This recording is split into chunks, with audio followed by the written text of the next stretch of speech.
Everyone, আমি দীপ্তি। আমার আরো একটি নতুন ভিডিওতে তোমাদের সকলকে ওয়েলকাম।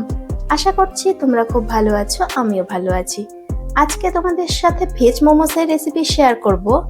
আমরা কম বেশি সকলেই বাড়িতে মোমোস বানিয়ে থাকি, কিন্তু অনেক সময় দেখা যায় ভীষণ রাবারি হয়ে যায়। তোমরা সবকিছুর সলিউশন আমার এই রেসিপিতে পেয়ে যাবে। তাহলে চলো এবার রেসিপিটি শুরু করা যাক। এর জন্য প্রথমে একটি বোলে 1 বাটির মতো ময়দা নিয়ে নেব। তোমরা যদি হেলদি ভাবে মোমোসগুলিকে বানাতে চাও তাহলে সেক্ষেত্রে ময়দার পরিবর্তে গমের আটাও ব্যবহার করতে পারো। 1 চিমটি লবণ আর 1 চামচের মতো রিফাইন্ড অয়েল অ্যাড করে দিয়ে ময়দার সাথে ভালোভাবে মিক্সড করে নেব। কোনো রকমের ময়াম দেওয়ার প্রয়োজন নেই, শুধু হাত দিয়ে একটু মিক্সড করে নিলেই হবে। এবারে অল্প অল্প করে জল অ্যাড করে একটি টাইট ডো তৈরি করে নেব। মোমোর ডোটিকে কিন্তু খুব বেশি নরম করে মাখা যাবে না। খুব বেশি নরম করে মাখলে তখন কিন্তু মোমোর যে প্রপার শেপ সেটি কিন্তু আর আসবে না। মোমোর ডোটিকে আমি খুব সুন্দরভাবে মেখে নিয়েছি। এবারে এটিকে 15 মিনিটের জন্য ঢেকে রেখে দেবো। ততক্ষণে আমরা মোমোর ভেতরে যে স্টাফিং হয় সেটি রেডি করে নেব। এর জন্য আমি এরকম একটি কড়াই নিয়ে নিয়েছি। এবার এটিকে গরম হতে বসিয়ে দেব। কড়াই গরম হয়ে এলেই 2 চামচের মতো রিফাইন্ড অয়েল দিয়ে দেব। ফোড়নে একদম আগে থেকে কুচি করে রাখা আদা এবং রসুন কুচিও অ্যাড করে দিলাম। এবারে একে একে আগে থেকে ঝুড়ি ঝুড়ি করে কেটে রাখা পেঁয়াজ, বাঁধাকপি, গাজর আর বেশ কিছুটা পরিমাণে কাঁচা লঙ্কা অ্যাড করে দিয়ে সবকিছুকে ভালোভাবে হালকা সতে করে নিলাম। সামান্য পরিমাণে লবণ, কিছুটা গোলমরিচের গুঁড়ো আর 1 চামচের মতো সয়া সস অ্যাড করে দিয়ে সবকিছুকে ভালোভাবে মিক্সড করে কিছুক্ষণ নেড়ে চেড়ে নিলাম। সবজিগুলিকে কিন্তু খুব বেশি পরিমাণে ফ্রাই করার কোনো প্রয়োজন নেই, না হলে মোমোর ভেতরে যে জুসি ব্যাপার সেটা কিন্তু আর থাকবে না। সবার শেষে ধনেপাতা কুচি ছড়িয়ে নামিয়ে নেব। এতক্ষণে পোটটি আমাদের একদম রেডি হয়ে গেছে। এবার এটিকে নামিয়ে হালকা ঠান্ডা হতে দেব। এতক্ষণে 15 মিনিট হয়ে গেছে। মোমোর ডোটিও ভালোভাবে সেট হয়ে গেছে। এবার এটিকে আলতো হাতে একটু মেখে নিয়ে ডোটি থেকে গোল গোল লেচি কেটে নেব। তোমরা চাইলে মোমোর ডোটি থেকে ছোট ছোট লেচিও কেটে নিতে পারো। সেই লেচিগুলিকে বেলে তোমরা মোমোর বাইরের লেয়ারের স্ট্রাকচারও দিতে পারো। তবে আমি এখানে একদম বড় বড় লেচি কেটে নিয়েছি। আমরা যেভাবে রুটি বেলি ঠিক সেইভাবে রুটি বেলার মতো বেলে নেব, বরং রুটির থেকেও বেশি পাতলা করে বেলে নেব। মোমোর বাইরের লেয়ারটি খুব বেশি মোটা হলে কিন্তু একদমই ভালো লাগবে না, তাই চেষ্টা করবে যতটা পাতলা করে বেলে নেওয়া যায়। আমার কাছে এরকম একটি স্টিলের বাটি ছিল। এই বাটির মুখ দিয়ে একদম ছোট ছোট গোল গোল শেপ দিয়ে দেব। এইভাবে শেপ দিলে প্রত্যেকটা মোমোই সাইজে সমান হবে। বাকি পড়ে থাকা পোর্শনগুলিকে বাদ দিয়ে দেব। তবে এটিকে কিন্তু একদমই ফেলে দেব না। এগুলিকে কিন্তু একসাথে করে আবারও একটি রুটি বানিয়ে নেওয়া যাবে। দেখো লেচিটিকে আমি কতটা পাতলা ভাবে বেলে নিয়েছিলাম।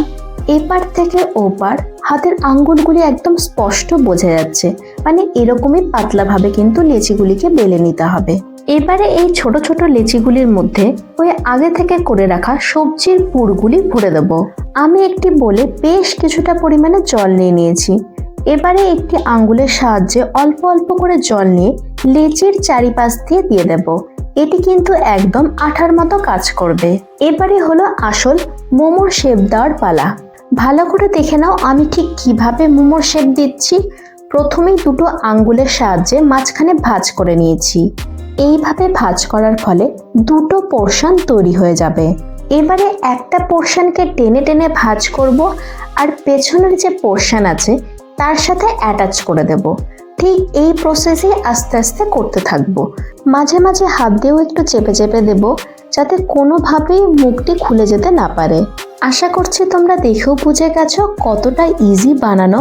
লাস্টের দিকের পোর্শনটিও খুব সুন্দরভাবে চেপে চেপে দেব, যাতে কোনোভাবেই পুর বাইরে বেরিয়ে যেতে না পারে। মোমোর বিভিন্ন শেপগুলির মধ্যে আমার সব থেকে এই শেপটাই ভালো লাগে। এদিকে আমার সবকটি মোমো বানানোই একদম কমপ্লিট। এবার এগুলিকে স্টিমে বসাতে হবে। স্টিমে বসানোর জন্য আমি এখানে এরকম একটি ফুটোওয়ালা থালা নিয়ে নিয়েছি। থালার গায়ে একটু অয়েল ব্রাশ করে নিচ্ছি, যাতে মোমোগুলি থালার মধ্যে লেগে যেতে না পারে। এবারে একে একে মোমোগুলিকে থালার মধ্যে ট্রান্সফার করে দেব। মোমোগুলির গায়েও অল্প করে অয়েল ব্রাশ করিয়ে নেব, যাতে মোমোগুলিকে খাওয়ার সময় কোনো রকমের ড্রাই না লাগে। দেখো কতটা সুন্দর লাগছে। এবার এগুলিকে স্টিম হওয়ার জন্য বসিয়ে দেবো। অনেকক্ষণ আগে আমি এখানে জল ফুটতে বসিয়ে দিয়েছি।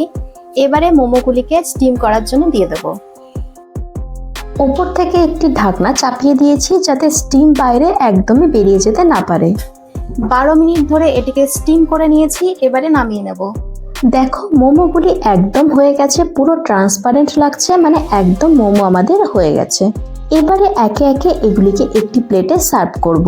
একটি বিষয় বলে রাখি, আমরা বাড়িতে যে মোমোগুলি বানাই সেগুলি দেখা যায় অনেক সময় রাবারি হয়ে যায়, তবে দোকানে যেগুলি খেয়ে থাকি সেগুলি কিন্তু ভীষণ সফট হয়। এর কারণও রয়েছে, তারা বেশ কিছুক্ষণ ধরে মোমোসগুলিকে স্টিমে বসিয়ে রাখে। তাই বাড়িতে মোমোস বানানোর সময় চেষ্টা করবে ডাবল স্টিম করার। এর ফলে বাড়িতে বানানো মোমোসগুলিও ঠিক দোকানের মতনই সফট হবে। আমি এখানে মোমোর সাথে খাওয়ার জন্য যে চাটনিটি রেখেছি সেটি রেসিপিটি জানতে হলে অবশ্যই কমেন্ট করতে হবে। তাহলে এবার বলো, আজকের রেসিপিটি তোমাদের কেমন লাগলো?